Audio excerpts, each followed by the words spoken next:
Hey everyone, it's Frederick Kramer here, and in today's video I'm going to show you why it actually takes so damn long to build a 6, 7, 8 figure SMMA or other high ticket business, and why most people actually fail, why literally I think it was 9 out of 10 businesses fail or something, and how to actually what to do about the process, how to speed that up, and how to make sure that it doesn't actually take you so damn long, right? So in case you don't know me yet, my name is Frederick Kramer and I'm on a mission to revolutionize productivity by helping agency owners double, triple or quadruple the speed at which they get rich. So without further ado, let's get right into that. So the first thing that you need, we need to understand why that actually takes so long, right? And to get good at business, in total, you really just need 3 things: beliefs, skills, and characteristics. Skills, I think, is the most important one, or most obvious one, because if you want to do a business, and a business is literally just a way that you help other people solve a painful problem, and they give you money for that, right? That's basically business. You need you need skills. You need the skill of actually helping them, of course, which is like the service delivery, right? And then you need the skills required to actually getting them as a client, which is usually booking appointments in whatever way you can think of, and actually selling them on the appointments. And selling them is not bad, because when you can deliver that, it's going to be massively helpful for them. And there was a reason why they're scheduled to call with you, right? Because yeah, you get a point. So these are the skills, but it's not just about skills, it's also about beliefs and characteristics. Because for you to get to the skills, you need to have characteristics, and skills and beliefs also go hand in hand. And when you don't have the right beliefs at the beginning, you're never going to be able to actually get to the skills. So let's actually continue with beliefs. So let's say you're really, really good at something, so you already have the skill. You're naturally going to think that you're good at that, right? And belief, when you say this is true, in reality you just believe that it's true, right? It's belief is thinking that something is true, and thinking should be replaced with believing, if that makes sense, right? So everything that you see as a truth is just in your mind, it's just beliefs, right? And of course, there's an actual truth, right? So gravity exists, for example, right? So if you didn't believe that gravity would exist, then you might as well go to a rooftop of some skyscraper and try to fly by jumping off of it, right? When your beliefs don't align with reality, as you might realize in that case, it's going to be painful, and the more you're away from the actual reality, so the more delusion you have, the more painful it's going to be. But what you want to do is you want to bring your beliefs to the actual truth so that you can operate in the actual truth. And you also want to have to get rid, especially of limiting beliefs. So some things where you believe that they don't work, so you think something isn't possible, to actually realize that they are possible, but they just don't work for you yet because you don't have the skill. And that's sort of interconnected with each other, and that is one of the reasons why it takes so long, but I will explain that in just a second. And the third thing is characteristics.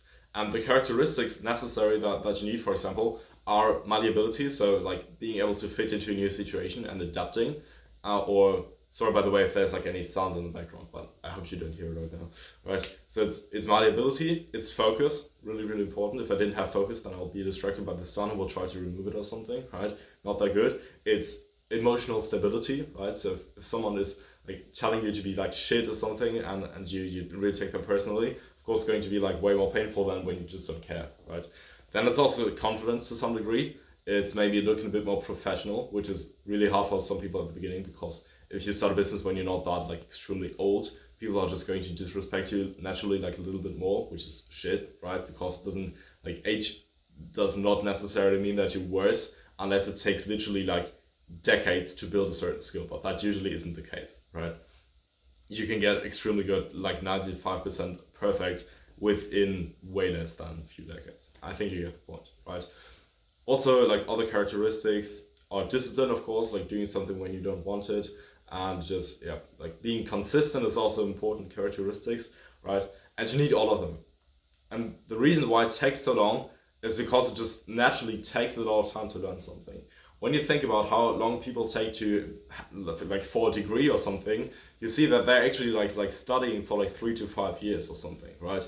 And of course, even though the school system in almost all countries on earth is really ineffective, still there's some justification for why it takes 10 years, usually 8 to 12 years, to actually get someone from not knowing how to actually read to being able to properly interact with the world. but not in all means, but just having like the general knowledge, right? If that takes like 8 to 12 years, and maybe it could take like less time, right, to get the point, because it's like really effective to like have like one teacher in front of like 30 people, right? And it's not, there's no leverage, I think I don't need to argue why the school system isn't that effective, right? But it would still probably take you like 6, 7 years or something to actually learn all that stuff, right?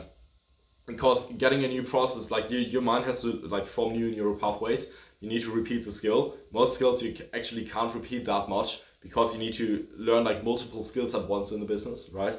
Of course, for example, would get good at sales really, really quickly, but when you're having like one sales call per week at the beginning, because you're not booking that many appointments, that of course is going to take like way, way longer, right? Or when you could potentially take like 8 sales calls a day, but you can't, because you also need to deliver for your clients at the same time. You're sort of like forced to multitask on the macro level and learn like multiple things at once, and that's basically why it takes you so long, because you just like need a lot of reps to actually get into that. And also it takes a lot of time to actually shift beliefs, because at the beginning, when I think about business, like I literally thought it was like impossible, right?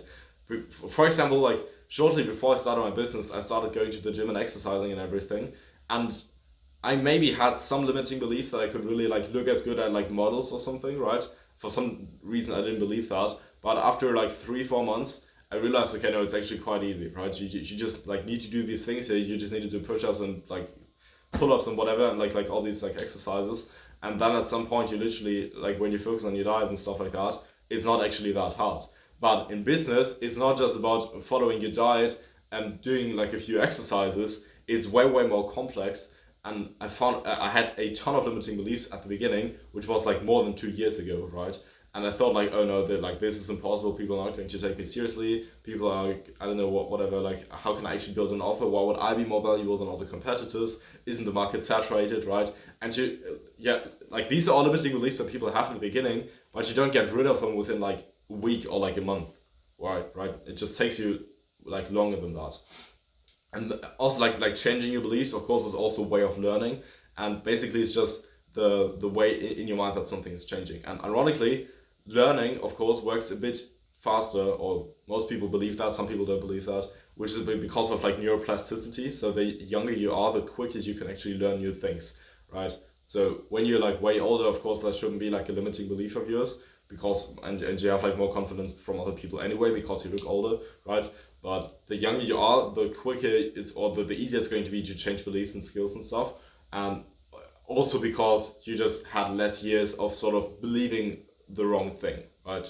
Because that's sort of the shifting process, and that usually explains why it takes so long to do that. Of course, there are some people that blow up on YouTube really quickly, that get a lot of traction there really quickly, but usually it is the case that they have some skills built prior to that in their life, right? So for example, when you're absolutely jacked and stuff like that, right, it's going to be way easier to build a fitness business, because people are going to immediately see the value in that, and you already have like the knowledge to deliver, which is essentially like an entire skill already like checked off. And because you look good and you look good on pictures, people are going to see that, and it's way easier to improve that way, for example, right?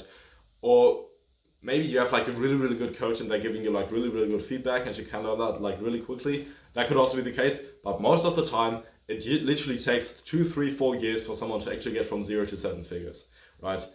And from a systems perspective, of course, that doesn't make that much sense actually, because you think, well, like for me to build that system, it's not going to take that long. I'm just going to like work on that and on that and on that. Then I'm going to improve that part of the process, right? And that's maybe going to take me a year or something. But usually, like a lot of foundational things don't work right at the beginning for the first time, and you need to start over multiple times with like maybe with multiple different like business models, or in the same model with like a different niche or something, and you're just starting like over again multiple times, right? So that's basically the main thing, or the main reason why it takes so long. And of course, you cannot change that much about it, but there's a huge thing that you can change about it, right? Because the way to make this not a problem is to don't have it as a problem, to not believe that it's a problem that it takes long. And that, ironically, is a characteristic, and this is called patience. Patience, and that was the whole reason why I explained at the beginning, but if I just started the video with patience, nobody would have watched it, right? So patience is literally one of the main skills that you need in business, and you need it on multiple levels, which I like when you quickly think about it, I found like two of them, which is like micro and macro level, right? Really, really important. And patience, of course, is also getting like hand in hand with consistency. And if you have more patience, you're going to be more consistent. And ironically, having more patience is going to get you to your goal quicker. And I'm going to explain why. So first of all, you need to have the patience on the actual micro level, right? Because of course you need first of all to understand the process, that it just takes you a bit more time, and that when it takes long, it's not you having done a bad job. It's just the natural process that it takes long. You're not shit, you're not a bad person when you take a bit longer for actually building a business. You're a bad person, or like way more, when you quit because you think it's hard. When you just stay in the game, keep learning, keep following good advice. When you have the capital like ready, join a coaching program of people that can do it, you literally can get there. You just need to stay in there, keep doing the reps, keep improving. And even though, of course, you need some iterations and some key information to get better, because it is possible to stay in the game for like a long time and not succeed when you just don't learn new things and you keep doing like wrong stuff, right? But when you are to some degree intelligent and realize that there are some things that you need to learn, right, you're going to make it at some point. And that's really important because when you don't have that patience, you're going to have way more stress, right? Because you think that you're bad. You're more likely to burn out, and when you burn out, you're taking longer to recover, and you're taking longer than somebody that didn't. And of course, there are way more like first, second, third, fourth order consequences of not being patient that elongate the process like way more. And in case you don't know that, like for example, like a third order consequence is when something is happening because something happened, that happened because you did something, right? So for example, I don't know, let's say you slept like until 3 a.m. and you couldn't get up like in the morning, which of course which is not that smart, but you just sort of have to get up, right? Which like first order consequences, you may be like a bit tired, you might have some headaches. Second order consequence could be that you're slower at actually like working. Third order consequence could be of that you just take way longer to do the stuff in the day. And third or fourth, I forgot what I said. Order consequence is that you're dissatisfied with what you did and that you have like really, really low energy in the evening. And fifth order consequence could be that you treat like your everyday people that you talk to a bit like more like shit, like worse, right? Could be that you don't do any other tasks that will have been really important. And the further you go, the crazier the consequences can be of you doing something, right? And that's why like patience is really important, because it prevents a lot of like nth order consequences to happen. And that's of course going to help you to some degree, but what's way more important is the actual like micro patience. Because again, a business is not actually that hard. It's an evergreen thing that you can build, or not 100% evergreen, but evergreen to a degree where it's like way less maintenance than you actually need to build it, right? And a business is a collection of systems, and when all these systems work properly, you're making money, right? If you have a system that books you 3%, like 3% of the people that you reach out to book a call, if you have a system that gets 70% of them, let's say, or like 80% of them to show up, if you have a system that gets with which someone can convert 25% of these calls into clients, and let's say you're charging 5k, and you have a system that gets 95% of your clients satisfied, then when you send, and you have a system that manages like enough people so that they can send, let's say, like 10,000 outreaches a month, right? Which will mean 300 appointments, which will mean that 240 of them will actually show up, which mean that a quarter of them, so 60, will actually turn into clients. When 60 people pay you 5k, I think that's like 300k, if I'm not stupid, if I'm not mistaken, right? And when you have like 95% of clients satisfied, then that means like 5% you probably give a refund. So it's rather like 270k or something like that, right? And that's literally a multi-7-figure business. And that's literally just like getting a few systems. And of course you can increase the amount of appointments with ads and with sales reps, ironically, because if you don't have the sales reps, you can't have that many appointments, of course, right? It's just a collection of processes. And when they work once and the environment doesn't change, and usually the markets don't change nearly as quickly as you think, right? the business works. And all you need to do is you need to find proof of concept, which basically means you know that the system is converting at a certain like conversion rate, right? And you know that predictably because you have done enough volume and tested it, then then your business, then that part works, right? And the reason why you need micro patients for that, and why I just explained that whole concept, is because when you need to find proof of concept, you need to do tests, right? So you need to send outreach, for example. So let's say you want to test, or you have a outbound system where you get a lot of people that say, yes, send me the Calendly link, I want to book a call, right? But then like very few of these people actually book a call, right? So let's say you want to get to 3% appointment booking rate, but you're at 0.5%, but like 6% of the people tell you, yeah, send me the link. And you have a bottleneck there. To test out a different version, which is usually the way that you present your Calendly link and the follow-ups, and of course the example that I'm giving you here is like extremely disproportionate, because if 12 people ask you for a link, there needs to be something crazily wrong with the link that they don't actually schedule a call with you, right? But just as an example, right? To see that the new version that you now have is actually converting, to actually like see how well it's converting, you need to probably have like 30, probably rather like 100 people in reality, but let's say 30, because that is sufficient, to actually see the new version that you want to test, right?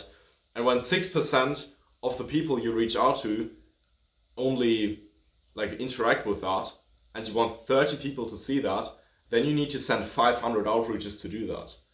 And most people genuinely don't have the patience to send 500 outreaches and not changing anything about the process. Because usually after 200 messages, there are going to be some people that judge you on that, especially in the agency space, where people say, like, no, your outreach sucks. And I was just like, no, it's getting me the replies. It's just a different point that sucks right now, and you're right. But I need to test that because I can't not yet like see if it's working well, right? Most people literally don't have the patience. They just naturally like they fidget around. Oh no, like nobody's replying right now, and it's taking it very long. And even after they send all the messages, you still need to wait for latency, and that basically means the outreaches that you send today can cause the sales that happen in like 2 to like 5 weeks or something, right? And sales, of course, is like way further like down the line. But even appointments, sometimes like you book appointments like months after you actually send the message, right? And of course, that is bad, and especially bad when you want to test something quickly. But when you don't have the patience for making a new judgment on the test before actually seeing all the results, and you randomly change stuff, suddenly you can't actually analyze your data anymore because you don't know it properly, right? And that's basically why you need a ton of patience there, and just stick to something until you have enough volume sent, and then try to try something else, then wait for the test to in the meantime you try something else, but you're of course waiting for the test to actually like have the latency. You send all the follow-ups and you try to see, okay, what how good does this actually convert? Because it takes like really, really long for like 500 outreaches, for example, to actually see all the results. Of course, it's not taking much longer with 500 outreaches than with 100, right? It just takes very, very long to actually see that. It can take you like multiple weeks.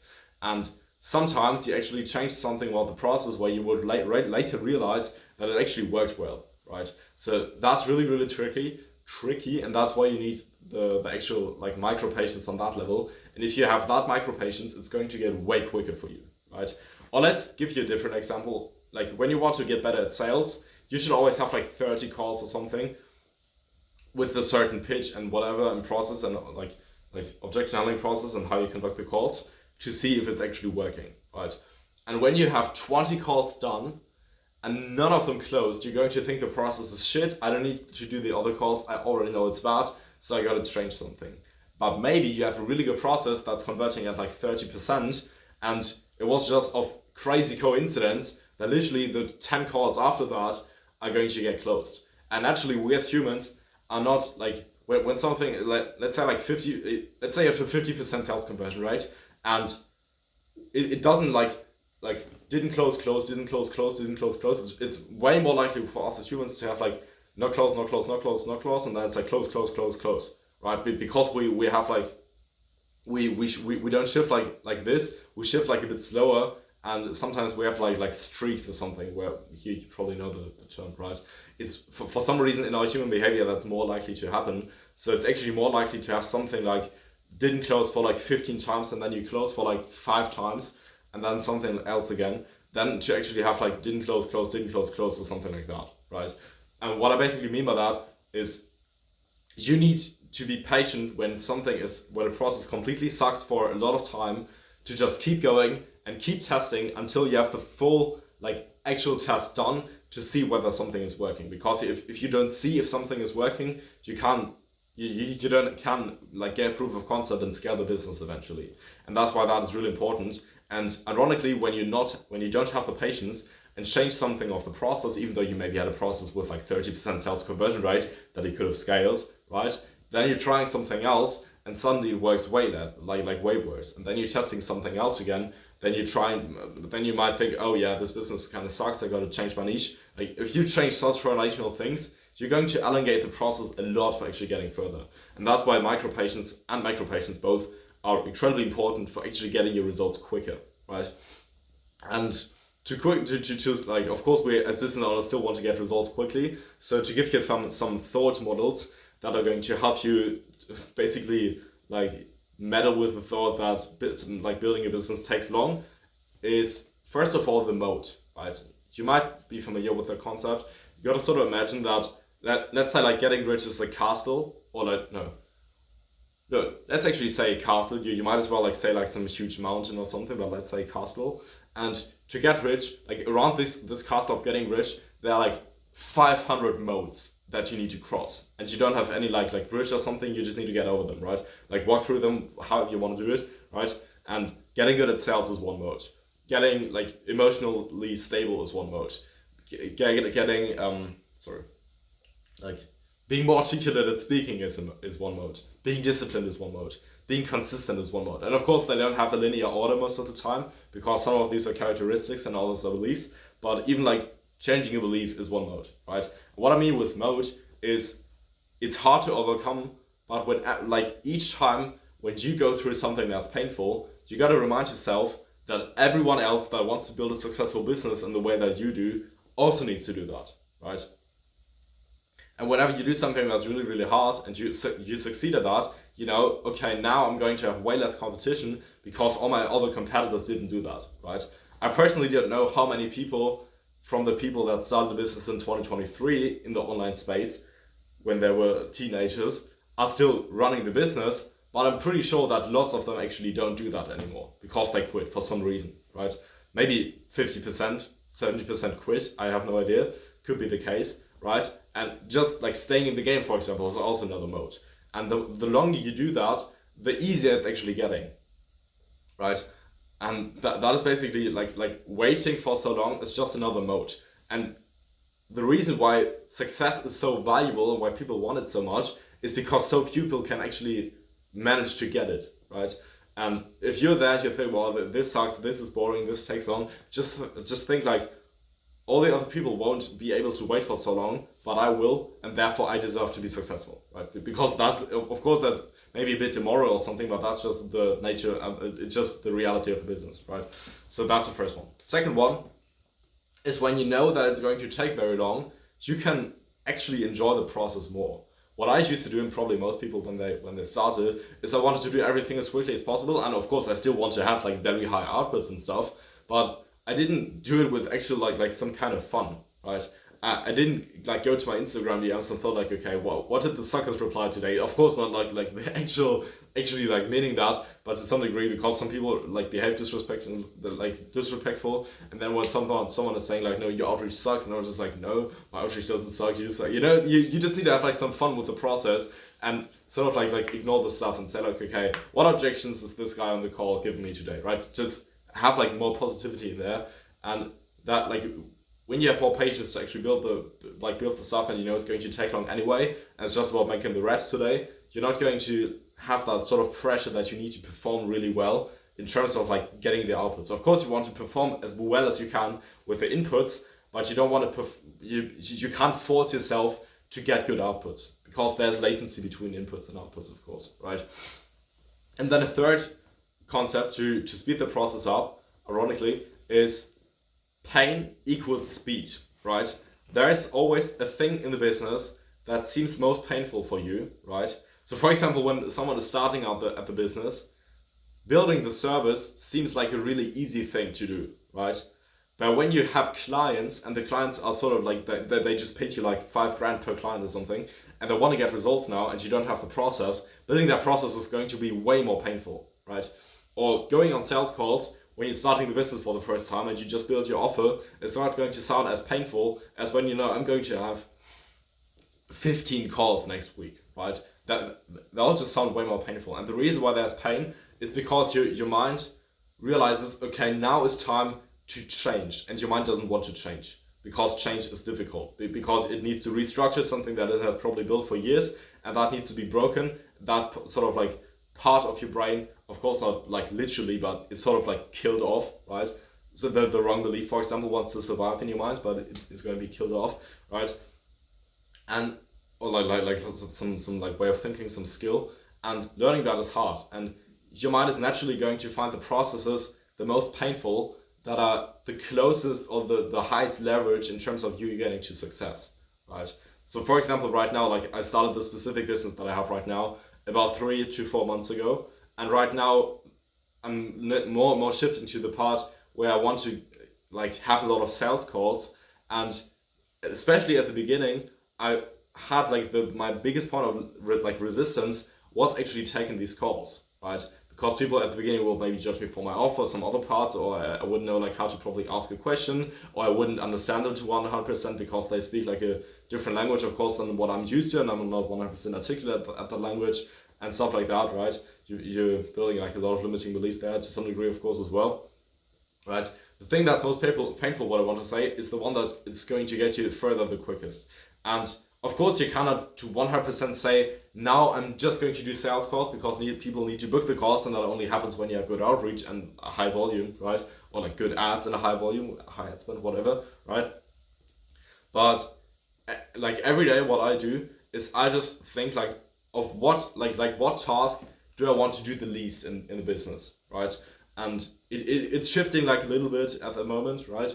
But you'll always see, okay, that's the task that I have the most pain of. Let's focus on building that current skill the most, right? Because of course you definitely can build, for example, your sales skill without being on calls by, for example, using like flashcard apps to like give you objections and then you answer them, or to go on like sales roleplay calls or studying great sales calls, something like that, right? That's also going to build your skill. And or for example, like rewatching your own calls that you did and seeing what you did wrong. That's probably painful as well, right? And then you can sort of like improve that as well. And the more you focus on the thing that's actually like way out of your comfort zone and like really painful, the more you can like grow into that direction. Because when you do something that you have already done in the past, of course it's not nearly as hard to actually do, right? So what I mean by that is do as much of the painful things as you can, as possible, basically, right? While still sustaining all of the processes, and you will find yourself